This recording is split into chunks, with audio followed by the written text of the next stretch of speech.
자, 텐지로 시작하는 오라클 8장 내용 살펴보겠습니다.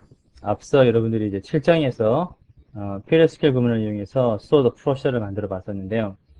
이러한 PLSQL 구문을 이용해서 우리가 추가로 만들어 볼 수 있는 내용도 살펴보겠습니다.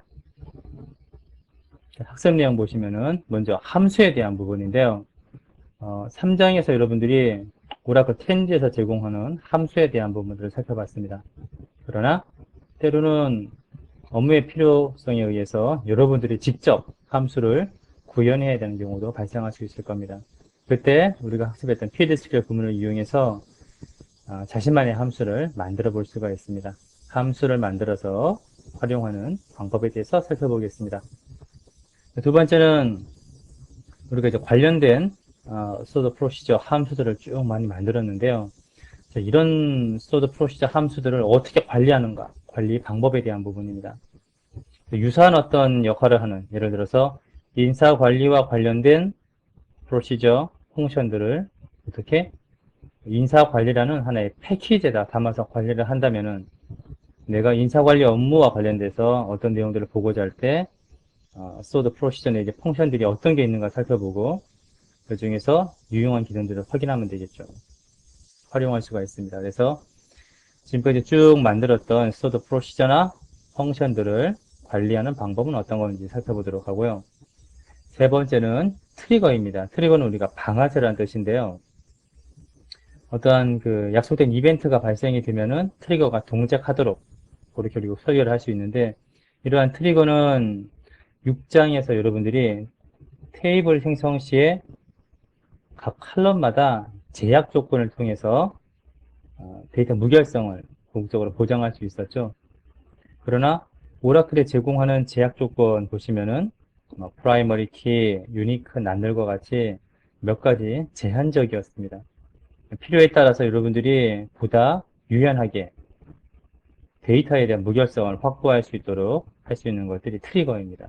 트리거를 통해서 우리가 활용할 수 있는 방안들은 어떤 건지 살펴보는 게 8장의 중요한 내용들입니다. 먼저 첫 번째 함수에 대해서 한번 살펴보겠습니다. 사용자 정의 함수 역시 객체이기 때문에 create 구문을 이용해서 만들게 되는데요. 객체 타입은 함수가 되죠. 그래서 펑션으로 설정할 수가 있습니다. 앞에서 작성했던 stored procedure와의 차이점이라고 한다면은 이들 함수는 여러분들이 오라클에서 제공하는 함수를 사용했던 것처럼 해보시면은 반드시 리턴 값을 가지게 되죠. 반원 값을 가지게 됩니다. 따라서 사용자 정의 함수를 작성할 때도 명시적으로 return 키워드 이용해서 반환되는 데이터 타입을 컴파일러에게 알려주고요. 실제 비긴엔드에서는 반드시 return 구문을 이용해서 반환되는 값을 명시를 해 주어야 됩니다. 그것은 함수가 갖고 있는 특성이라고 볼 수 있겠죠. 한번 함수에 대한 예를 보겠는데요. 함수는 우리가 어떤 연산을 통해서 결과값을 얻을 때 종종 함수를 이용해서 적용할 수 있는데, 아래쪽 예를 보시면요. text라는 함수가 있습니다. 함수 실행할 때 p_value value라는 넘버 타입의 파라미터 값 하나를 받죠. 그리고 난 다음 보시면요. 비긴엔드에서 입력받은 값에 대해서 10%에 해당하는 걸 반환하게 됩니다. 리턴 뒤에 값을 명시했고요. 미리 컴파일러에게 반환되는 데이터 타입에 대한 부분들을 이와 같이 명시하고 있습니다. 그리고 난 다음에 우리가 듀얼 탭을 이용해서 한번 text 100이라고 명시했을 때 p_value 할당된 100 곱하기 0.1은 100의 10%에 해당하는 값 10을 반환하게 되겠죠. 한번 간단한 stored procedure 실습을 통해서 확인해 보겠습니다. 자, 함수에 대한 구문을 작성할 때는 보시면요. create, replace 객체니까 동일하죠. 함수 이름 만들어 보겠습니다. 그 다음 어떻게 is, begin, end에 대한 구문은 동일한데 함수는 반드시 return 값을 가지게 되죠. 그래서 로컬 변수 선언하기 전에 return에 대한 타입을 명시하고요. 그 다음에 begin, end에서 return되는 실제 값을 갖다가 명시하게 됩니다. 괄호 열고 괄호 닫고에다가 return되는 값을 명시하게 됩니다. return 데이터 타입, 그 다음에 여기는 return value 이렇게 되겠죠. 그럼 이 구문에 맞게 한번 작성을 해보겠습니다. return 값은 뭐 되냐는 거죠. 파라메터부터 입력받은 값에서 10%에 해당하는 값을 한번 얻어보겠습니다. return 뭐 괄호 열고 닫고 p 언더바 value 있어야겠죠. 그래서 여기 위에다 명시가 되겠네요. 파라미터 값은 넘버 타입인데요. 자, 그 입력받은 값에서 곱하기 10%에 대한 값을 반원하겠습니다. 컴파일러에게 미리 알려줘야겠죠. 반원되는 데이터 타입은 넘버입니다. 이렇게 되어 있습니다. 자, 이렇게 만들었으면 실행해서 보겠습니다. 자, 함수가 생성되었습니다. 만약 컴파일 오류가 있다면 stored procedure 동일하게 show error 명령을 이용해서 컴파일 오류가 어디서 발생했는지 확인하면 되겠죠. 함수가 만들어졌고요. 그럼 한번 실행을 해보겠습니다. 이 함수에 대한 부분들을 사용하는 것은 앞서 오라클이 제공하는 함수와 동일하죠. 한번 듀얼 탭을 이용해서 한번 확인해 볼까요? 텍스트 함수를 부르는데 100을 갖다가 한번 120 한번 넣어볼까요? from 듀얼 탭을 이용해서 한번 보겠습니다. 값은 파라메터로부터 입력받은 값의 10%에 해당하는 값 12라는 값을 반원하게 되죠. 이렇게 우리가 함수를 갖다가 만들어 둘 수가 있습니다. 자, 간단한 함수에 대한 부분을 만들어 봤었는데요. 이번에는 좀 더 함수를 응용할 수 있는 부분을 한번 만들어 보겠습니다. 자, 보시면요. 요구사항 급여에 대해서 세율을 정합니다. 여러분들이 이제 소득세를 낼 때도 그 소득세 과표 구간에 따라서 세율을 다르게 적용을 하게 되죠. 이번엔 간단한 예제를 통해서 한번 그와 유사한 경우 살펴보겠습니다. 급여가 1000불보다 적다면은 세율을 편의상 5%로 하고요. 1000불에서 2000 이하면은 10%, 2000을 초과하면 20%로 하도록 텍스 함수를 한번 만들어 보겠습니다. 따라서 텍스는 월 급여에 따라서 세율을 다르게 계산을 하겠죠. 이런 내용으로 해서 한번 만들어 보겠습니다.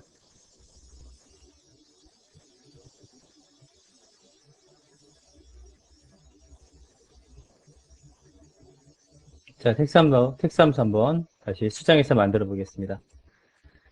자, 역시 텍스 함수에 대한 수정을 할 때도 앞에서 우리가 설명드렸던 것처럼 PLSQ 구문으로 작성된 프로시저나 펑션들은 데이터베이스에 저장이 되죠. 유저 언더바 소스라는 데이터 사전을 통해서 우리가 텍스트가 어떻게 작성이 되는지를 확인할 수가 있습니다. 그 내용을 가지고서 우리가 수정을 할 수 있겠죠. 바로 한번 작성을 다시 해보겠습니다. create replace 펑션 텍스트로 정하고요. 기존 텍스트가 있기 때문에 다시 텍스트를 지금의 함수로 대체하자 의미가 되겠죠. is, begin, end 작성하고요. 그 다음에 여기는 텍스트 값은 반원될 때 number 타입으로 반원이 되겠죠. 지정하고 한번 보겠습니다. 자, 먼저 어떤 값이 들어오냐면은 급여에 따라서 어떤 값이 들어오겠죠. 그래서 파라메터는 하나 입력을 받겠습니다. p 언더바 셀러리라는 걸 입력받고요. p 언더바 셀러리는 데이터 타입을 employees 테이블에 셀러리하고 동일한 타입으로 지정을 하겠습니다.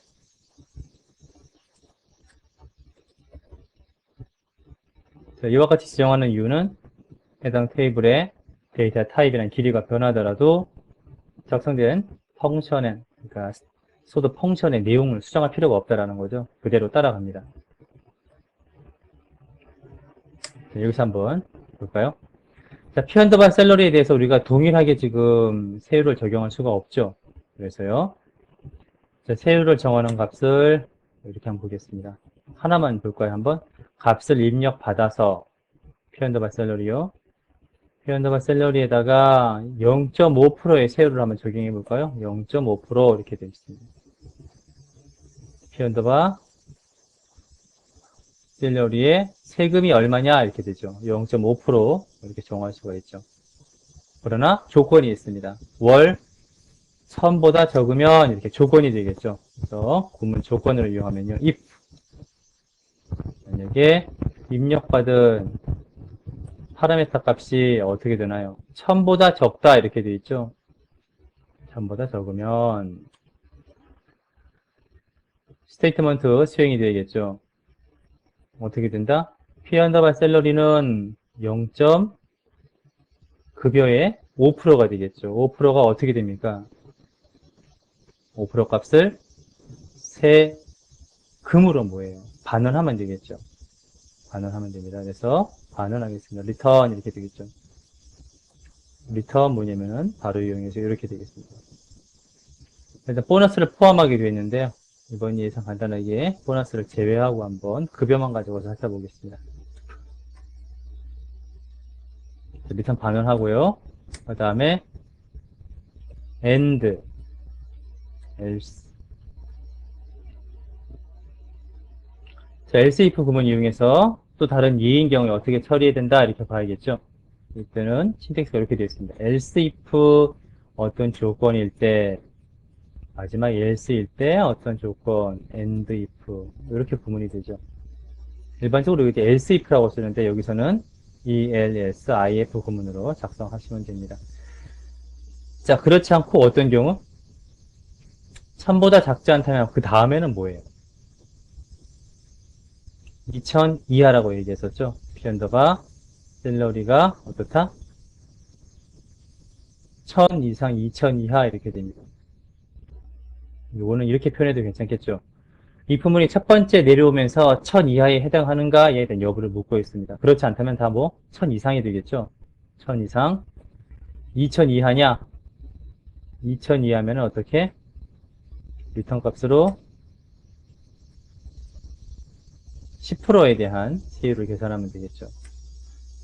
자, 그렇지 않은 나머지는 뭐가 되겠습니까? 2000을 초과하는 경우가 되겠죠. 2000을 초과할 때는 어떻게 하자? 20%에 대한 세율을 적용하게 되네요.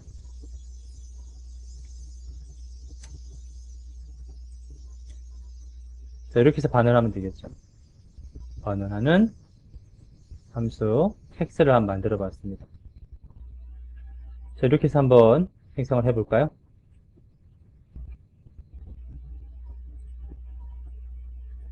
자, 다시 새롭게 한번 텍스 함수 구성을 해보겠습니다. 함수가 만들어졌습니다. 자, 그럼 한번 확인하기 위해서요. 이렇게 한번 적용을 해보죠.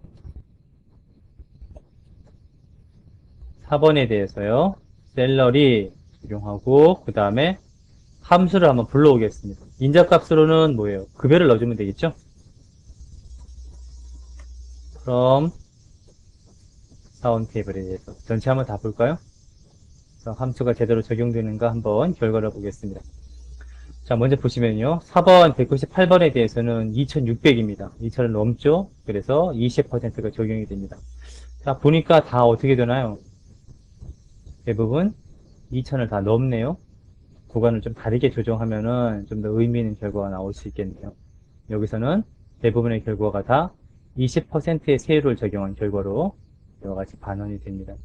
구간에 대한 부분들은 여러분들이 따로 적절하게 조정을 하시면 되겠죠. 자, 이렇게 해서 텍스 함수를